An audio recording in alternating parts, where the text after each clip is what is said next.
Hello friends, welcome to my channel. आज हम सुनेंगे संतान सप्तमी की व्रत कथा।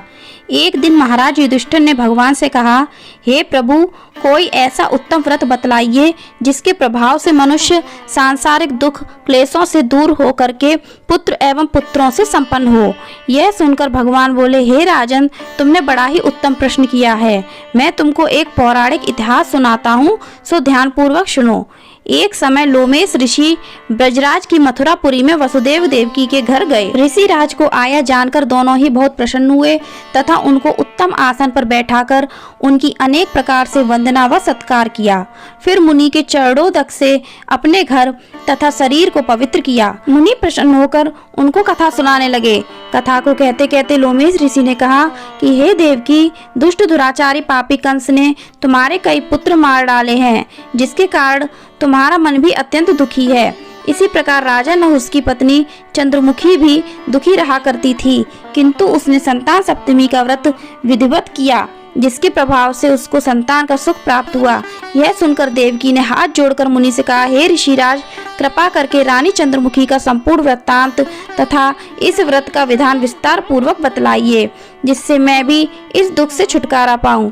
लोमेश ऋषि ने कहा कि हे देवकी, अयोध्या के राजा नहुष थे। उनकी पत्नी चंद्रमुखी अत्यंत सुंदर थी। उस नगर में विष्णुगुप्त नामक एक ब्राह्मण रहता था। उसकी पत्नी का नाम भद्रमुखी था। वह भी अत्यंत रूपवान व सुंदरी थी।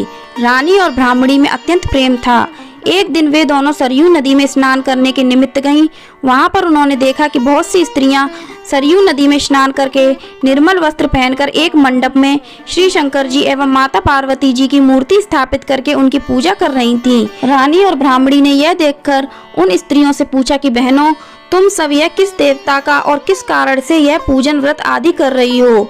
तब उन औरतों ने कहा कि हम संतान सप्तमी का व्रत कर रही हैं और हमने शिव पार्वती जी का पूजन अक्षत आदि से षोडशोपचार विधि से किया है।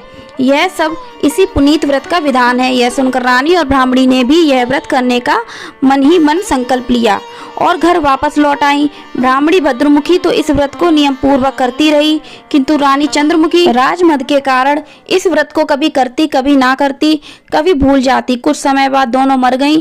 दूसरे जन्म में रानी ने बंदरिया और ब्राह्मणी ने मुर्गी की योनि पाई, परंतु ब्राह्मणी मुर्गी की योनि में भी कुछ नहीं बोली और भगवान शंकर तथा पार्वती जी का ध्यान करती रही। रानी बंदरिया की योनि में सब कुछ भूल गई। थोड़े ही समय बाद इन दोनों ने यह देह भी त्याग दिया। अब इनका तीसरा जन्म मनुष्य योनि में हुआ। उस ब्राह्मणी ने तो एक ब्राह्मणी के यहाँ कन्या के रूप में जन्म लिया तथा रानी ने एक राजा के यहाँ राजकन्या के रूप में जन्म लिया। उस ब्राह्मणी का नाम भूषण देवी रखा गया तथा विवाह योग्य होने पर उसका विवाह गोकुल निवासी अग्निभील नामक ब्राह्मण से कर दिया गया। भूषण देवी इतनी सुंदर थी कि आभूषण रहित होते हुए भी अत्यंत सुंदर लगती थी। कामदेव की पत्नी रंभा भी उसके सम्मुख लजाती थी। भूषण देवी के अत्यंत सुंदर, सर्वगुण संपन्न, चंद्रमा के समान धर्मनिष्ठ, कर्मनिष्ठ, सुशील स्वभाव वाले 8 पुत्र उत्पन्न हुए। यह सब कुछ शिवजी के व्रत का पुनीत फल था। दूसरी ओर शिव विमुख रानी के गर्भ से कोई पुत्र नहीं जन्मा और वह निसंतान दुखी रहने लगी। रानी और ब्राह्मणी में जो प्रीति पहले जन्म में थी वह अब भी बनी रही। रानी जब वृद्धावस्था को प्राप्त हुई तब उसके एक गूंगा व बहरा, बुद्धिहीन, अल्पायु वाला पुत्र उत्पन्न हुआ और वह 9 वर्ष की आयु में ही क्षणभंगुर संसार को छोड़कर चला गया। अब रानी पुत्र शोक में अत्यंत दुखी, व्याकुल होकर रोने लगी। देवयोग में भूषण देवी रानी के यहाँ अपने सभी पुत्रों को लेकर पहुंची। रानी का हाल सुनकर उसे भी बड़ा दुख हुआ, किंतु इसमें किसी का क्या वश। कर्म और पूर्व के लिए लिखे को स्वयं ब्रह्मा जी भी नहीं मिटा सकते। रानी कर्मच्युत भी थी, इसी के कारण उसे यह दुख देखना पड़ा। इधर रानी उस ब्राह्मणी के इस वैभव और 8 पुत्रों को देखकर मन ही मन उसे ईर्ष्या करने लगी तथा उसके मन में पाप उत्पन्न हुआ। उस ब्राह्मणी ने रानी के संताप को दूर करने के लिए अपने 8 पुत्रों को रानी के पास छोड़ दिया।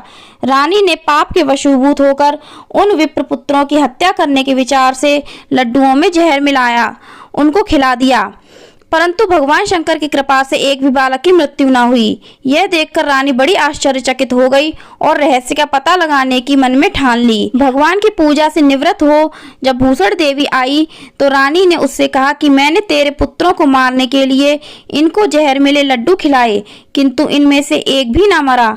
तूने कौन सा व्रत किया जिसके कारण तेरे पुत्र नहीं मरे और तू नित्य नए सुख भोग रही है? तू बड़ी सौभाग्यवती है। इसका वचन भेद मुझे निष्कपट कपट होकर समझा। मैं तेरी बड़ी ऋणी रहूंगी। रानी के ऐसे दीन वचन सुनकर ब्राह्मणी बोली, हे रानी सुनो, तुमको मैं पूर्व जन्म का हाल सुनाती हूँ, सो ध्यान से सुनना। पहले जन्म में तुम राजा नहुस की पत्नी थी। तुम्हारा नाम चंद्रमुखी था और मेरा भद्रमुखी था, और हम तुम दोनों अयोध्या में रहते थे। हम दोनों में बड़ी प्रीति थी। एक दिन हम दोनों सरयू नदी में स्नान को गईं। वहां दूसरी औरतों को संतान सप्तमी का उपवास से पूजन करते देख हम दोनों ने उस व्रत को करने की प्रतिज्ञा की, पर तुम राजमद के कारण सब भूल गईं और झूठ बोलने का दोष लगा, जिसे तुम आज भी भोग रही हो। मैंने इस व्रत को नियम पूर्वक किया और आज भी करती हूँ। दूसरे जन्म में तुमने बंदरिया का जन्म लिया, हमें मुर्गी की योनि मिली। भगवान शंकर की कृपा से, इस व्रत के प्रभाव से मैं इस जन्म में भी कुछ ना भूली और निरंतर उस व्रत को नियमानुसार करती रही। तुम संकल्प को इस जन्म में भी भूल गई। मैं तो समझती हूँ कि तुम्हारे ऊपर जो संकट है उसका एकमात्र यही कारण है, दूसरा कोई कारण नहीं।